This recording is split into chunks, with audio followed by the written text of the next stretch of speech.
Nakhatrana police station में 3 तारीख को रात को 8:30 बजे नखत्राणा तालुका के मरू गांव के निवासी राजेश पुंजा भाई आए और उन्होंने बताया कि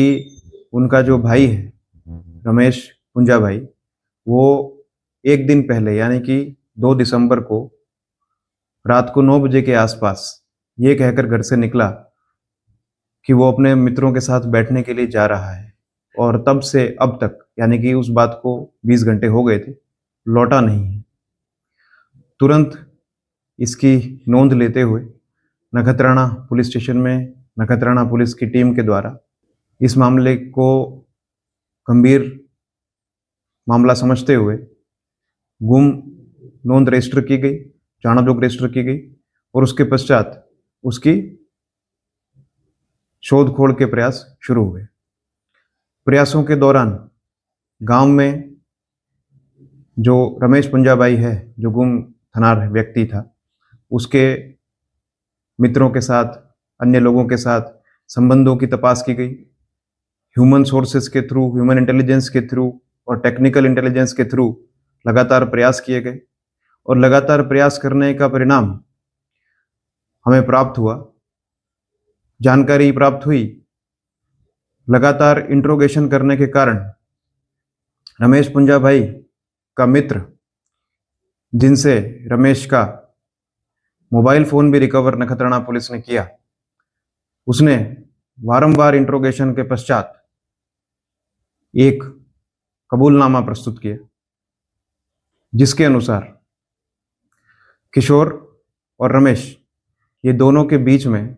एक महिला के साथ संबंधों को लेकर के आपसी तनाव पहले से चल रहा था। रमेश के एक महिला के साथ संबंध थे, इसकी जानकारी किशोर को प्राप्त हुई तो किशोर ने भी उस महिला के साथ संबंध रखने का प्रयास किया, और उस महिला ने किशोर को इंस्टाग्राम पर ब्लॉक कर दिया। इस बात का मन दुख रखते हुए रमेश और किशोर में झगड़ा हुआ कुछ दिन पहले, और उसमें बाद में आपस में बातचीत के द्वारा समाधान हुआ और दोनों साथ में फिर से मित्र के रूप में रहने लगे। लेकिन किशोर कहीं न कहीं इस बात से लगातार प्रभावित था, और उसने 2 तारीख को अपने कपास की जो फसल थी उसका बेचान करके रमेश को अपने खेत में भोजन के लिए आमंत्रित किया। आमंत्रण पाकर रमेश और किशोर दोनों मोटरसाइकिल पर रात को 9 बजे के आसपास किशोर की वाड़ी में जाने के लिए रवाना हुए,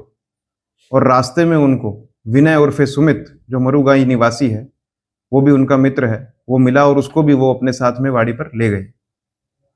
वाड़ी पर जाने के बाद में रमेश और किशोर में एक बार फिर से महिला को लेकर के बातचीत शुरू हुई, और आपस में झगड़ा बढ़ गया, जिसके चलते किशोर ने रमेश पर फावड़े से वारंवार वार करके उसकी वाड़ी में ही हत्या कर दी। हत्या के पश्चात जो हकीकत किशोर ने बताई वो इस प्रकार है कि उसने मर्डर के पश्चात सारे पुरावाओं को और डेड बॉडी पुलिस को ना मिले, इसके लिए कुछ प्रयास किए। उसने सबसे पहले तो कुल्हाड़ी और धारिया की मदद से रमेश के शरीर से उसका सर अलग किया, और उस सर को वाड़ी के ही 1 नंबर के बोरवेल में डाल दिया और उसके ऊपर पत्थर डाल दिया। इसके पश्चात रमेश के दोनों हाथ अलग किए और दोनों हाथों को दूसरे नंबर के बोरवेल में डाला, और रमेश की चप्पल को भी उस बोरवेल में डाल दिया। तीसरे नंबर के जो बोरवेल था उसमें उसने कुल्हाड़ी और धारिया को एक थैली में डाल करके उसमें डाल दिया, और उसमें भी उसने पत्थर डाल दिए। इसके पश्चात एक जूना कुआं जो गांव में था, उसमें भी उसने वहां जो माटी थी, जो वहां पे लोही लग गया था मर्डर के स्थान पर,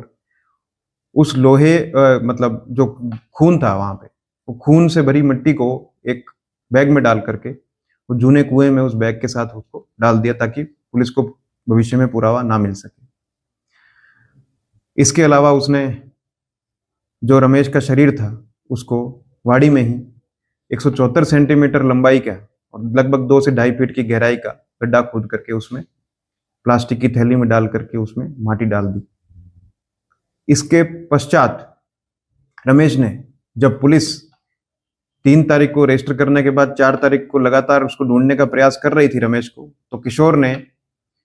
रमेश का फोन पुलिस को रजू किया और पुलिस को गलत दिशा में दौड़ाने का भी प्रयास किया। लेकिन किशोर की ये इंट्रोगेशन के पश्चात जो डिटेल्स प्राप्त हुई, वो डिटेल्स के बाद में कल नखत्राणा पुलिस स्टेशन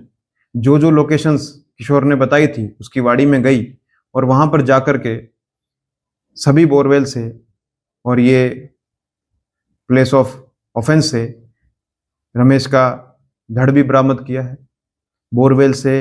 हाथ, चप्पल, शरीर के अन्य अंग, सर के पार्ट्स भी बरामद करने में नखत्राणा पुलिस स्टेशन ने काम किया है और ये गंभीर मामला है। इसकी तपास भी इसी गंभीरता से नखत्राणा पुलिस स्टेशन की टीम द्वारा की जाएगी। लेकिन इस मौत को, ये किशोर के इस प्रयास को पूरी तरह से विफल करने में नखत्राणा पुलिस स्टेशन जो छुपाने का जो प्रयास था, उसमें नखत्राणा पुलिस स्टेशन की पूरी टीम का बहुत ही सराहनीय कदम रहा।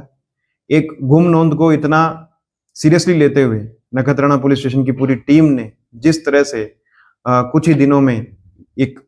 गंभीर प्रकार का जो एक मर्डर केस है उसको जिस तरह से डिटेक्ट किया है, इसके लिए पूरा का पूरा श्रेय नखत्राणा पुलिस स्टेशन की पीआई और उनकी पूरी टीम को जाता है। तो नखत्राणा पुलिस स्टेशन के हमारे जो टीम है जिन्होंने इस केस में रात दिन एक करके इसको डिटेक्ट किया है, उसमें नखत्राणा पुलिस स्टेशन के हाल ही में डीजीपी डिस्क से सम्मानित हमारे पीआई एम मकवाणा और उनके साथ में PSI RD Begadiya, MV शामड़ा,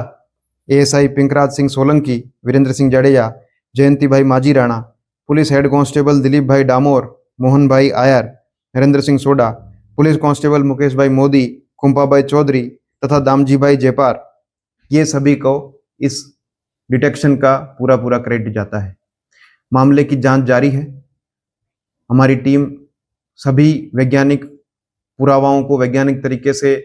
collect कर रही है, एक्सपर्ट्स की भी ओपिनियन ले रहे हैं, राय भी ले रहे हैं। बोरवेल संचालकों के साथ भी हमारा लगातार संपर्क है क्योंकि बोर की गहराई काफ़ी है और अन्य चीज़ें भी बिल्कुल साइंटिफिक तरीके से बरामद हो, इसके लिए हम लोग प्रयास कर रहे हैं। इन्वेस्टिगेशन अभी जारी है। इसमें एक व्यक्ति उसके साथ जुड़ा था किशोर का, उसका नाम है विनय उर्फे सुमित, वो भी इस क्राइम में शामिल है। ये आरोपी से अभी इंट्रोगेशन जारी है। अभी हाल ही में आरोपी से जो इंट्रोगेशन हुआ है उसमें हमारी प्रायोरिटी यही है कि आरोपी जो हकीकत बता रहा है उस प्लेस पर जाकर के हम वो चीजें पहले बरामद कर लें। डिटेल इंट्रोगेशन अभी हमारा उसका बाकी है, वो भी हम लोग करेंगे।